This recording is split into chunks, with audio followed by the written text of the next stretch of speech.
মই বিধানসভাত মানুহটো একদম ঘাম বাহিৰ কৰি দিওঁ 5 সেকেন্ড 10 সেকেন্ড একদম সেন্সলেস হৈ যায় এনেকে ও মানে মুখ্যমন্ত্ৰী আপোনালোকে মোৰ নামটো কিয় মুখ্যমন্ত্ৰীৰ আগত কয় এনে মানুহটো কেলে এনে টেনচন দি থাকে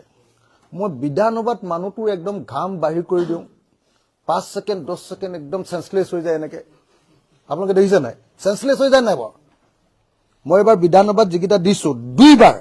এটা ভাষণত দুইবাৰ তেওঁ চক খাই এনেকে এবাৰ 5 সেকেন্ড 6 সেকেন্ড মান আপোনালোকে ভিডিওটো অলপ ক্লোজ কৰি চাব হেৰিয়াৰ বিধানসভাৰ প্ৰথমবাৰ তেওঁ 5 সেকেন্ড মান হৈছে তাৰ পিছত হিটু যেতিয়া বেয়া কথাটো আৰু কৈ দিলো যে আপোনাৰ আমুক বুলি আপোনাকে এনেকে পিটিছিলে বুলি তেতিয়াতে 7 সেকেন্ড মান ৰৈ গৈছে মোটামুটি অৱস্থা মই বেয়া কৰি দিওঁ মানুহটোক বিধানসভাত মই বেয়া কৰি মাথাটো বেয়াই কৰি থাকো সেগিদিনতে তেওঁ ইমান কষ্ট হয় আকৌ আপোনালোকে প্ৰেছ মিটত মোৰ নাম কিয় সুধিব লাগে তেওঁ এনেকে মুখ্যমন্ত্ৰীজনক আপোনালোকে এনেকে টেনচন দি থকাৰ কাৰণে আপোনালোকক জেল দিব লাগে নিয়মতে সাংবাদিক বিলাকক হয় নহয় যে সাংবাদিকক একদম জেল দিব লাগে কাৰণ কেলে মানুহটো যিটো মানুহৰ পৰা পলাই ফুৰিব খোজে যিটো মানুহৰ পৰা আঁতৰি থাকিব খোজে যিটো মানুহৰ নাম শুনিলে তেওঁ টেনচন হয় যিটো মানুহৰ নাম শুনিলে তেওঁ ঘৰত সোমাব নোৱাৰে গৈ নেকি তেওঁ খেদে হয়নে নহয় সেই মানুহটোৰ নাম হকে বিহকে আপোনালোকে যদি কৈ থাকে